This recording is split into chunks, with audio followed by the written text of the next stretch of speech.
So yeah, my name is Ayyaz, and I'm a obviously gold medalist from the Tokyo 2020 Paralympic Games. But that doesn't define who I am. So from a young age, I was born with Roberts syndrome, which is obviously it's congenital disability. It's affected the growth of my legs and also my upper body. With my left arm, I can extend from the elbow, but my right arm, it's fixed at the elbow. So I've got upper body and lower body deficiencies. So I didn't go home until after my first birthday.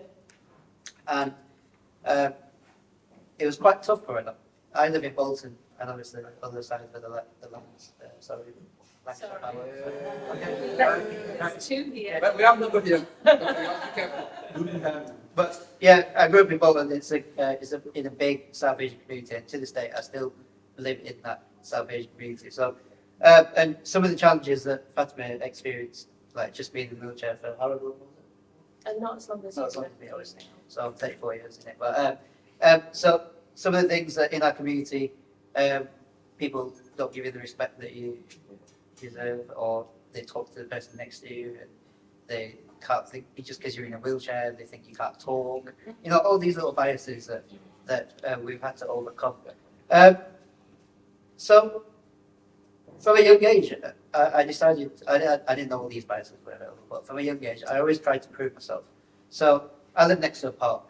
I love cricket. It's a shame his team's not here because I would love to see him here. But and just playing cricket, and people think, oh, this guy can't play cricket. I can still walk about and run around there, but obviously because I can't run as much and can't walk about as much, I use a wheelchair. But I just broke down that little barrier, just playing cricket, and they couldn't get me out. I could only hit leg side. That's it. But yeah, and I grew up watching football as well, and I wasn't very good at football. I just used to go and just do the odd tap in there. But I grew up watching Man United, so unfortunately, but we was good that way. But when I was at school, I wasn't allowed to do much sports because of my disability, and I went to a mainstream school, and I was the only person with a disability in my whole entire school. And one day, I jumped off my wheelchair and onto the playground and started to play a little bit of football until I think I lasted about 2 minutes, so until the teachers dragged me off and told me off a little bit. But you know, it sort of broke down a little bit of a barrier, and from there, that I was allowed to do controlled sports and joining my classes PE lessons as well. So I won't go over too long anyway. But in secondary school, this was where I started to learn about more sports and how society treats you as well. And anyone seen fencing? Yeah. So fencing, I used to skip RE, which is good because I went to a Catholic school. So I just wanted to whack people on the head, and you just need a bit of finesse for that. So, as a wheelchair sport, that wasn't great for me.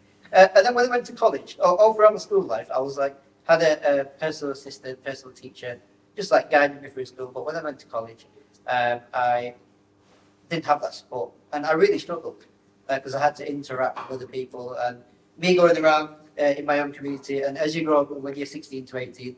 You open yourself up to the world, don't you? So, but I remember this one specific moment. I'm in Sainsbury's, the local Sainsbury's, and just this old auntie and uncle, just South Asian, just start staring at me, drop what they're doing, and just start staring at me. And I'm thinking, what's happening here? Have I got something on my... So, but I started to notice that as more and more went out, and it started to affect me mentally, and I just stopped going out. And I'm giving away my age here. I used to just play on the PS1, used to watch football, and all this sort of and just gain a lot of weight. And I used to get shouted at by my doctors saying, you know, you're going to struggle in your life. So my parents took me down to a wheelchair basketball session. I'm not sure if you've seen wheelchair basketball. It's one of the most famous Paralympic sports out there. And you're not allowed to smash into a wheelchair. And I used to smash into a wheelchair.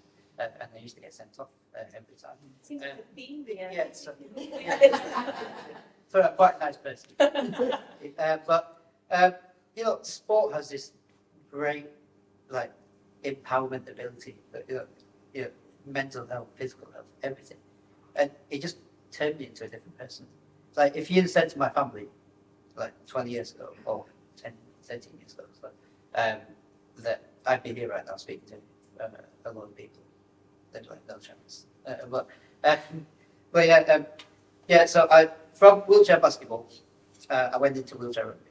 And the scout said to me, he goes, oh, you look pretty rough. Why don't you try wheelchair rugby? You're allowed to hit people legally. So I'm like, yeah, let's get in there. And, you know, I had to transition through sports. I gave up wheelchair basketball, went into wheelchair rugby.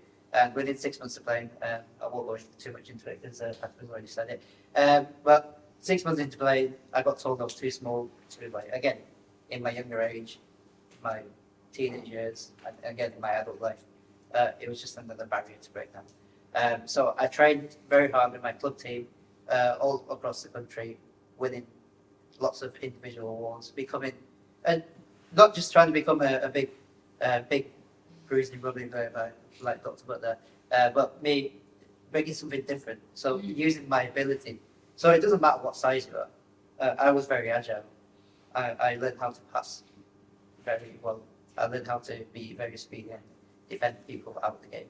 So those sort of skills got me back into the Great Britain wheelchair rugby team. So it's all about creating your own, like trailblazing your own path, really.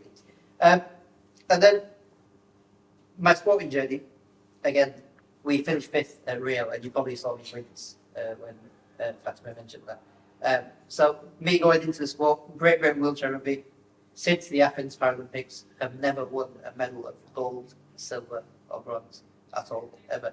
And me going into Rio 2016 thinking, okay, we're going to try and change that, but we finished 5th. And then again, the tradition that just carried on. We're like the Tottenham Hotspur of football reference. But, you know, we started to change our mentality, this is where we become elite athletes. And I think the most like disappointing thing about the Paralympics is like, oh, we're inspirational. We're you know, look at these people with disabilities doing really well. No, we're actual athletes. We train as much as any other athlete out there, if not more, because we have our disabilities to contend with every day.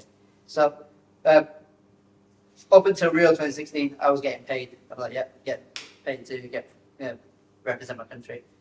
Lost the funding because we finished 5th and we didn't medal. So I had to make a sacrifice. So I had to look for sponsorships, charities, doing some schoolwork to bring some money in to fund my sport. Like, just for example, like my specialist wheelchair, which I've brought here today, but costs about £7,500, and you've got to replace that every 3-4 years because it gets battered. By the way. So for us to do that, we had to change our mentality, our resilience, and having a canvas to live on. So in 2018, we finished 4th in the World Championships. I know that's not good. Obviously, it's out of the rankings, but still good because it was showing us that we were going on the right path. And then in 2020, COVID hit. I won't go into that. But in Tokyo 2021, it got postponed to 2021. And we were ranked outsiders going into that. We were ranked 4th in the world. We got the group of death with USA, Canada, and New Zealand. We faced Canada the first day. We knocked us out of Rio, which was got our revenge on that. We beat them by 2. We smashed New Zealand, and we lost to USA. But that meant we got through to the semi-final. We faced Japan, who we hadn't beaten for about 6 years. We beat them in the semi-final by 7 points, which was quite a big shock to the wheelchair rugby nation. The team we lost to in the group stage, we faced again, and again, this is all about mindset, resilience, and we beat USA by 5 points to win the gold medal.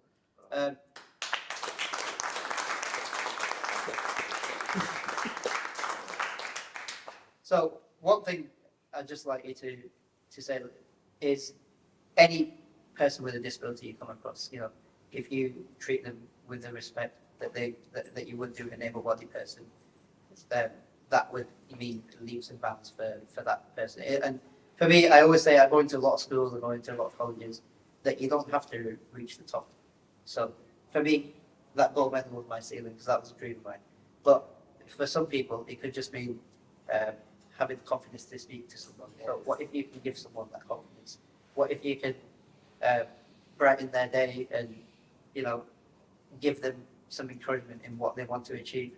You know, you don't know what impact you're having with your body language, with your actions on certain people. So yeah, if that's one thing you want to take away from my story.